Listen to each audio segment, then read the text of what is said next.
Hello, friends. Today we are diving into something that will make your blood run cold. I am talking about writings that were never supposed to be found.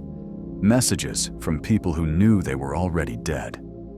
Hidden diaries from concentration camps. And I am telling you right now, what you are about to hear is not like the documentaries on History Channel. This is raw. This is real. And this is exactly what they tried to bury forever.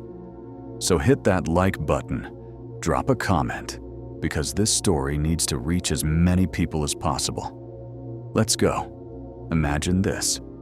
You are in hell. You know you are going to die tomorrow, maybe today, maybe in an hour. But you have a pencil stub and a scrap of paper. What do you write? Most people would write goodbye to their family, right? But these people, they wrote something else. They wrote evidence. They documented everything because they knew the world would not believe it without proof. Smart, right? Damn smart. Zalmen Gradowski, Sonderkommando at Auschwitz-Birkenau. This guy had the worst job you can imagine. He worked inside the gas chambers. His job was to pull out the bodies after they killed people. His own people. Jews killing Jews because the Nazis had a sick system where they forced prisoners to do the dirty work. Brilliant and evil. Gradowski wrote on any paper he could find and buried it in metal containers near crematorium number 2. February 1944, he writes this. Dear finder, search everywhere, in every inch of soil. Tens of documents are buried under it, mine and those of other persons. We ourselves have lost hope of surviving to see the day of liberation. You feel that? He is writing to you, to me, to anyone who would find this decades later. Now here is where it gets heavy. He described watching people walk to their death. I stand and look at this horde of people, at how mothers carry children in their arms, small ones, 2 or 3 years old. They do not know that in half an hour they will be no more. I know it. This knowledge burns inside me, but I must remain silent. One word, and I join them in the chamber. Stop and think about that. You are watching a mother carrying her baby to a gas chamber. You know what is about to happen, and you cannot say a single word. You just smile and tell her everything will be fine. How do you live with that? You do not. Gradowski did not plan to live. October 1944, the Sonderkommando revolted. They blew up crematorium 4. Gradowski wrote hours before. We decided to destroy one of the furnaces and kill the SS guards, even though we know we will all die. Better to die fighting than to live like this. They shot him during the uprising. He was 34 years old. They found his notes in 1962, wrapped in leather inside an aluminum thermos buried in the ground. Imagine that. Buried for 18 years, waiting. But here is what kills me. The guy worked in a death factory for months, survived hell, and then chose to die fighting. That is not giving up. That is saying, screw you, I will not be your slave anymore. Respect. Now let me tell you about a 14-year-old girl. Rywka, Lipszyc, Lodz, Ghetto, and Auschwitz. 14. Think about what you were doing at 14. School, friends, being annoying to your parents. Rywka kept a diary. Over 200 pages. They found it 60 years later in California in some random safe deposit box. Nobody knows how it got there. October 10th, 1943, she writes, hunger is its terrible thing. Today, I ate only 100 grams of bread and some watery soup. My stomach hurts constantly. I dream about food every night. Yesterday, I dreamed about my mother's challah bread. When I woke up, I cried because I realized she is gone, and I will never taste that bread again. A child writing about dreaming of bread. Not toys, not games, bread. But it gets darker. By January, she is watching deportations. January 5th, 1944. They took another 500 people today. We all know where they go, but we cannot say it out loud.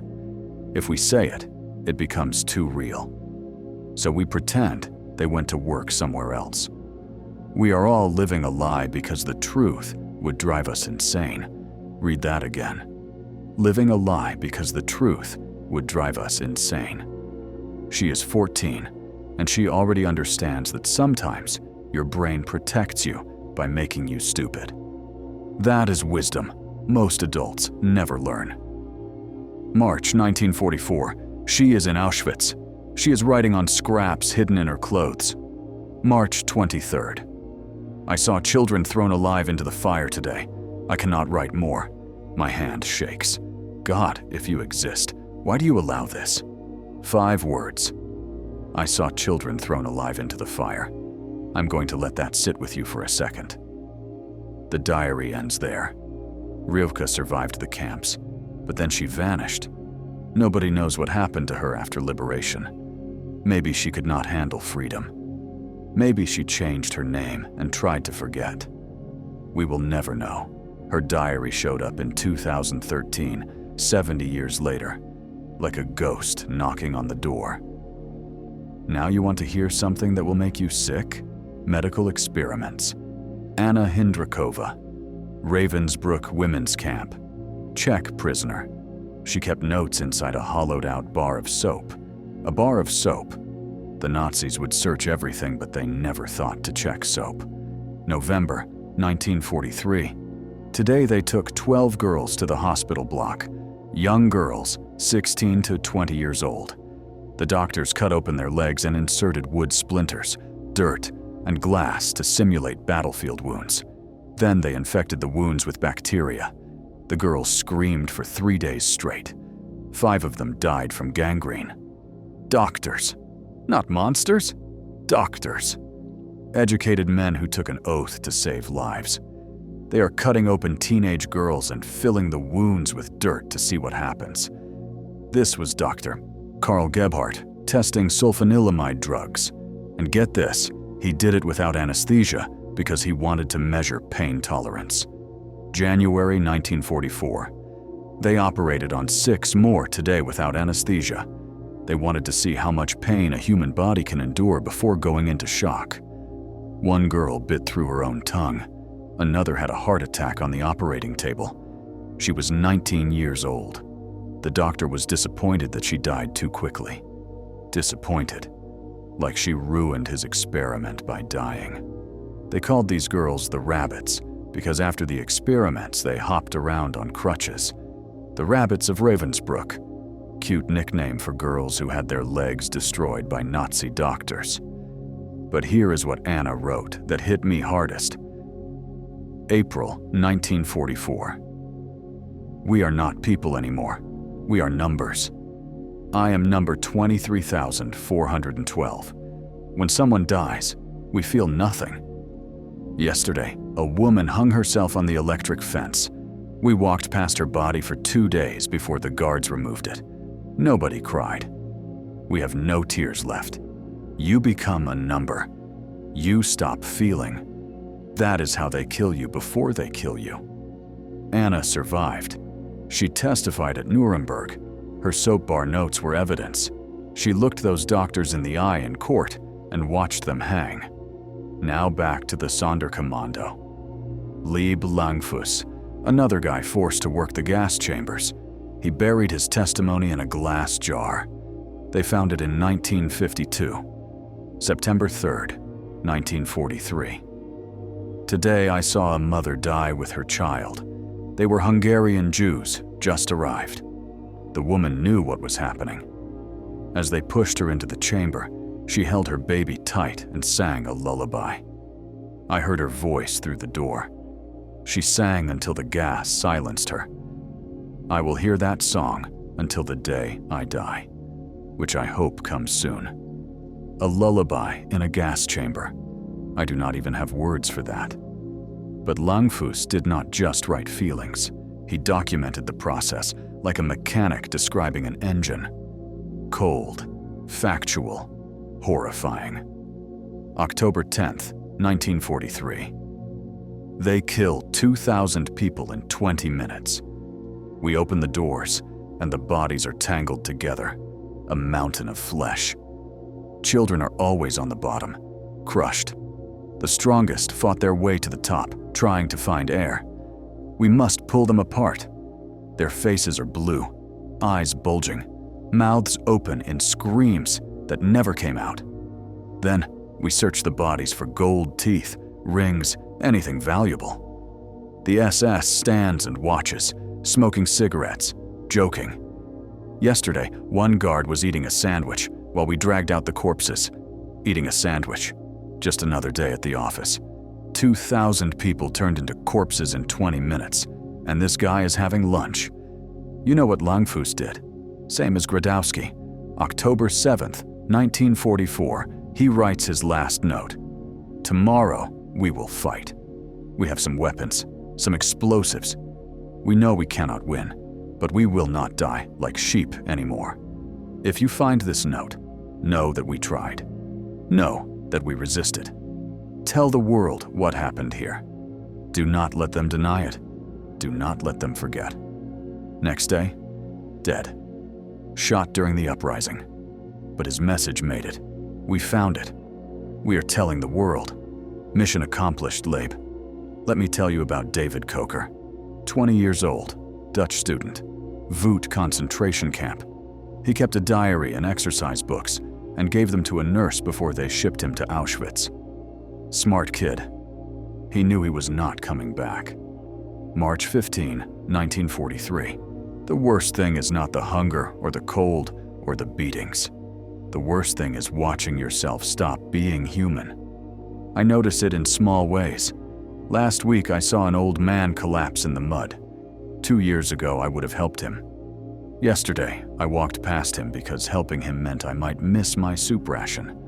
I stepped over him like he was garbage. This is what they have done to us. They have made us into creatures who value soup more than human life. That right there is the whole camp system in one paragraph. They do not just kill your body. They kill your soul first. They turn you into something you hate. And David saw it happening to himself in real time. May 22nd, 1943. We have a new game in the barracks. We describe meals we remember from before the war. We spend hours talking about food, every detail, every flavor. It is torture, but we cannot stop. Yesterday, someone described his mother's apple cake for 45 minutes. Grown men were crying. This is insanity, but it is the only pleasure we have left, torturing ourselves with memories. Grown men crying over imaginary cake. You want to know what hell is? That is hell.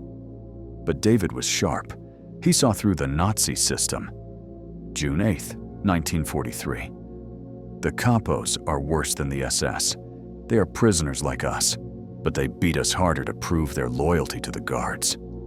Yesterday, a capo named Schmidt beat a man to death for taking an extra potato. Schmidt is Jewish. He killed another Jew for a potato. The Germans have created a system where we destroy each other. They barely have to lift a finger. We do their work for them. Divide and conquer. Make the prisoners police each other. Genius and monstrous. David was murdered at Auschwitz in September 1943. 21 years old. University student. Had his whole life ahead of him. Gone. Now, here is the thing that keeps me up at night. These are just the notes we found. Think about how many we did not find. How many people wrote their last words and buried them and we never dug in the right spot. How many stories are still in the ground at Auschwitz, at Treblinka, at Sobibor? Hundreds? Thousands? We will never know. But the ones we did find, they all say the same thing. Tell the world, do not let them forget. Do not let them deny it. And you know what? People still deny it. Right now, today, there are people saying, this never happened. That is why these diaries matter. This is not some historian's opinion. This is not a maybe or a probably. This is a 14-year-old girl writing about children thrown into fire. This is a 20-year-old guy watching himself stop being human. This is a mother singing a lullaby in a gas chamber. These people wrote their testimony knowing they would die. They hid it in walls, in jars, in bars of soap, hoping someone would find it. And we did. So what do we do with it? We share it. We talk about it. We make sure their voices are not buried again. That is all for today. These people were not silent victims. They fought back the only way they could, with words, with truth, with evidence. They documented everything so we would know. And now we know. Do not forget to like this video and share your thoughts below. Hit that bell icon so you never miss content like this. Until next time, take care.